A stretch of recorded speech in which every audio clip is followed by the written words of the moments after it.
What is going on, guys? This is the Inside the Boot Podcast, and today we have a Yankees video. But before, don't forget to check out our merch. We got hats, we got shirts, we got hoodies. We got it all coming, so don't forget to check out the merch. But anyways, we got another Yankees video. My voice is a little groggy, a little sick, but nonetheless, we got to talk about this Yanks team. And I will say, this Yanks team is making me a little sick. It's a little sick to watch these guys, but I still love them. I still love talking about them. So let's get right into it. 4-11 in our last 15. That's not Yankee-like at all. They're getting beat up by the Blue Jays, splitting with them, beaten up by the Mets recently. Getting beat up by the Reds. Are we serious? The Reds?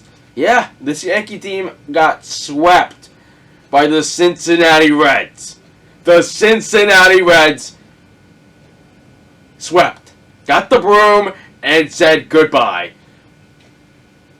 That's unbelievable. And if Brian Cashman doesn't see this as a major emergency to get on the phones, then I don't know what's going to wake up this man. Because this Yankee squad needs replacements and upgrades in the bullpen, in the starting rotation, and, of course, the offense.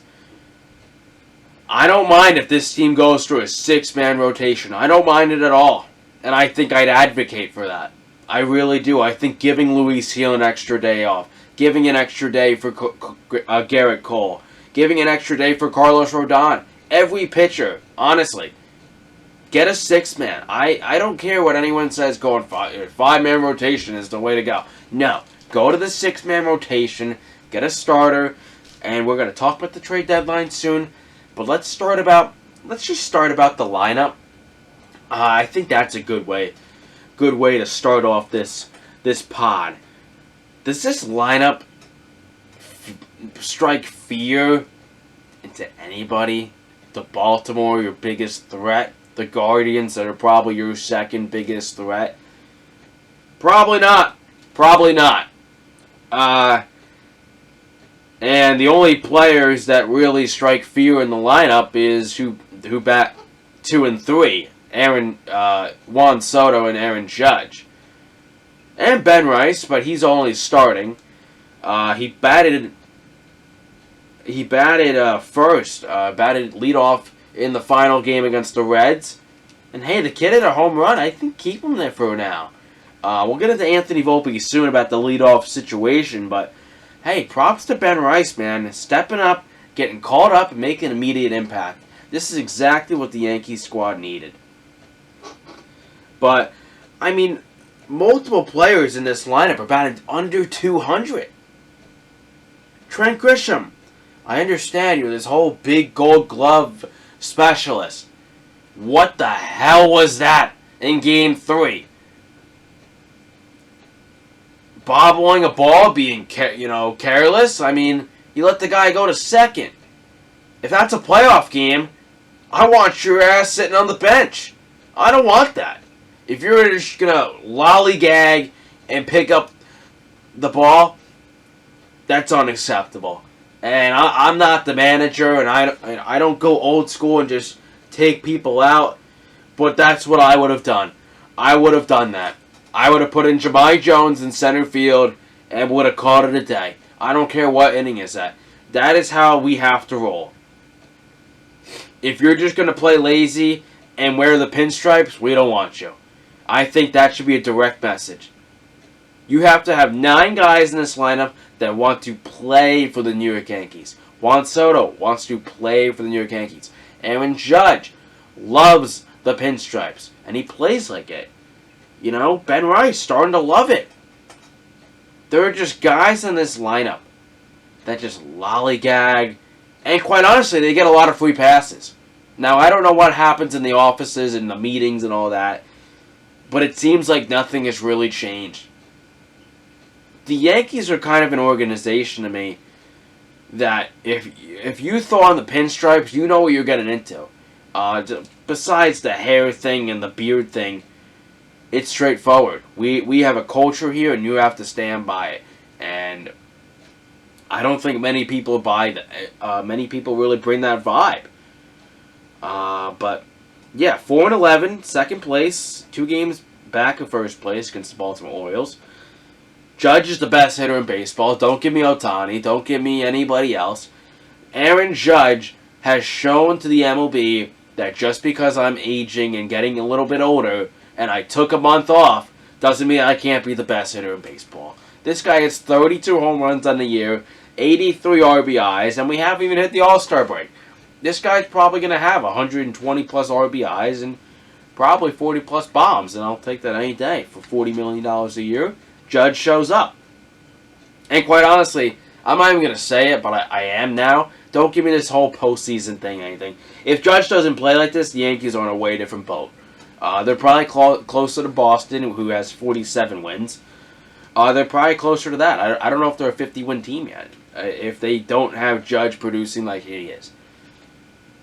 But another thing, too, about this lineup is that many guys are struggling, and they're good players. Like, Alex Verdugo is a good baseball player. He's a great left fielder, has a cannon of an arm, and he's playing pretty poor. Definitely not something that I saw coming. I mean, after the home run in Fenway, he's kind of taking a little bit of a dip, and not a good dip. But another guy that we're going to get into right now, and I want to address the issue, is Anthony Volpe. The shortstop of the New York Yankees, that many Yankee fans just compare him to Derek Jeter, and all of this nonsense. I love Derek Jeter. I love Anthony Volpe. You cannot compare those two and put them on the same level or even talk about them in the same sentence. You just can't. Derek Jeter is in a league of his own compared to Anthony Volpe. Now with Anthony Volpe, yes. Can you discuss the frustration with him striking out a lot more, going 0 for 4, getting out a lot more, grounding out into double plays? Yes. You could totally give me that, and I totally will accept it. But you can't tell me that he can get all the blame. I understand. Leadoff hitter, this, that. He's struggling. He's in a slump. That happens. And it's in a slump that is longer than we have anticipated. Okay? Many fans just jump on this, okay, he's done, he's a bust. He's in the year for his second season, and we're already calling him a bust. Are we serious, man? I understand, New York fan base, all of this. Things get a little more tense. You get the spotlight, and if you don't come in here and you're not batting 300 or something like that, we're going to hate you. That's just not right. Yankee fans need to treat their players a little bit better. And with Anthony Volpe, he's a good player, man. And I know, I've already seen it, these comparisons with Bobby Witt Jr., Gunnar Henderson playing outstanding. Volpe's right there. Maybe his bat isn't there, but his defensive game is totally there. I'm just tired of it. I really am, yes. Has his batting average dipped to a 258? Yeah, it has. I understand that. Right? I mean, not every leadoff hitter is going to bat 300 like Luis Arias. I'm sorry. The game has gotten harder. Pitching has become a lot harder to face against. Now, I'm not making excuses for Anthony Volpe, but, that's his time to adjust. Maybe the leadoff spot was not meant for him right now. I always said I liked him in the 6-7 hole for now. And then eventually, maybe his third season or fourth season, depending how his seasons play out, even this season, maybe we bring him back to leadoff hitter. But, hey, let the guy calm down. Let him see a few hitters, a few batters. Because sometimes, as good as Volpe is, sometimes batting him later in the lineup could help him. I want to say, when he's batting 7th, he's batting like 261. But when he's batting leadoff, it's like 220s. So it's like a massive dip. But, yeah, take him out of the leadoff spot. Let him calm down a bit. And maybe something changes, right? I understand he hasn't been playing good. I totally understand. Am I happy with this? No. But I think what Yankee fans just do is they see a slump and think this player is just awful. I don't see it in him. I think Anthony Volpe is a great baseball player. I really do. And I think he's going to be on the cusp of becoming a great player for the Yankee organization. I do. Calm down. Things are going to be alright with Anthony Volpe. Okay. Now getting into Ben Rice, a player who has exceeded my expectations. I did not see this coming out of Ben Rice. I did not. He's come out here and impressed a lot of Yankee fans. A lot of them, including myself. His numbers are outstanding. As we look at him here, 15 games played, hit his first home run in his last game. 262 batting average, 405 slugging, and an on-base percentage of 367. The numbers are there. He has 7 walks, 8 strikeouts in 15 games played. The guy's discipline is unbelievable. I mean, splitters going down the middle, dropping at the last second. Just just looks at it. Not even because he's a good first baseman, and he's promising, right? He's a really promising player that the Yankees brought up for Anthony Rizzo, who got injured in the Fenway series. We'll talk about Fenway soon, because that series is coming up, of course. But he's made really good strides, and I love his discipline, right? He just sees splitters and sees fastballs away, all this junk that, pitchers have learned to throw with these sweepers and all of this. He's played really good. I mean, the stats again, 11 hits in 15 games, that's outstanding. I mean, 11 hits in 15 games, 3 of those being doubles. 5 RBIs already. You can't not love what Ben Rice has done. Getting into the bullpen a bit. The bullpen. Tommy Kahnle has improved after a little bit of some issues. Something that I do question with Tommy Kahnle, though, is his reliance on his changeup a little bit too much. He threw in one outing, one of his outings, it may have been against the Mets, he threw 17 changeups in a row. I just can't see that in a bigger game. I need him to change his pitching up a bit. That's really all I got for the bullpen. Luke Weaver's been great.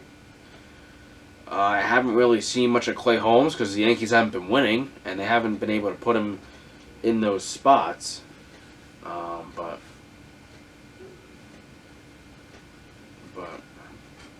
yeah, I mean, hitting, second in home runs in I believe the AL. First in walks, that's 49 more walks than the Blue Jays in the AL. So, I mean, the hitting is obviously not been good. But in terms of overall stats, the stats are, pretty good because that first start was outstanding and they were one of the best teams in baseball. Now they've kind of turned into not as a major threat. But kind of getting into some moves-wise and, a little trade deadline talk. Torres and LeMahieu aren't necessarily getting replaced, right? I don't think they're going to be in some massive deal to, shave off their contract, anything like that. But that doesn't mean they can't make moves for those positions, right? You need a second baseman because Torres can't hit, and he can't really field. He has the most errors, I believe, at second base. And DJ LeMahieu can't hit.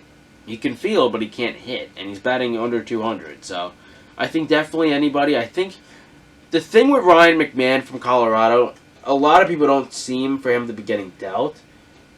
I do believe that, but I think if the Yankees just throw an offer at them that mind blows them, maybe they take it into consideration because McMahon, I think, would be pretty good.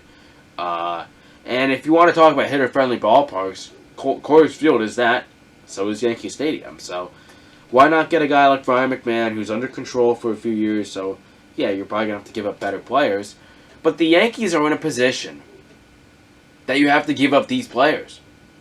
You have to. If you want to get better and you want to go for it, Because it feels like with Brian Cashman, I don't know when he's going to go for it and just shit and just throw everything. Just throw everything. Throw all the chips in, everything you have, put it on the table, and go for it. I've seen other teams do it, and it's been successful. I've seen other teams from other leagues do it, and they've become successful. Look at the LA Rams. They shoved everything they had and found a way to win a championship. The Florida Panthers stacked up their squad for one season, and then all of them became free agents, signed somewhere else. They were able to sign other people, but they won it all. Why can't the Yankees just put it all in and go for it? You have a prime opportunity with Juan Soto. If you get pretty far in the playoffs, there's probably a good chance he's going to resign. I still think he's going to resign regardless. It's either him or the New York Mets he's going to sign with. Nobody, I don't think he's going anywhere else, really. But you got to find a way to get these type players. Get a Ryan McMahon type player. Get any sort of player that are good, you know? I'm tired of seeing, we got to hold on to this prospect. The Yankees don't wait on prospects. That's clear as day. That's clear. They trade them, right? They don't build up a farm system and wait and do that. They don't. That's not the Yankees' philosophy. I've tried to tell people that, but then they're like, well, we got to build for the future. The Yankees have to win a ring. They're known for championships. They haven't won one since 2009. So when is it that Brian Cashman is finally going to say to himself, okay, I got Juan Soto. I didn't do much else in free agency. I've kind of put our team in a loop, and all the luck has gone away. Now I need to make a move. The phone calls have to be going, left and right. He needs to have a phone call here and a phone call here. 2 phones going at the same time. It has to happen. Moves have to be made.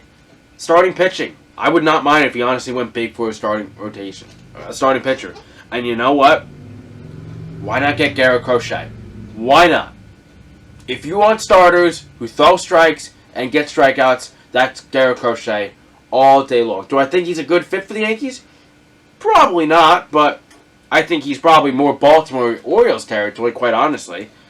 But, I mean, you can't let him get to the Orioles, right? Because then you have to face him.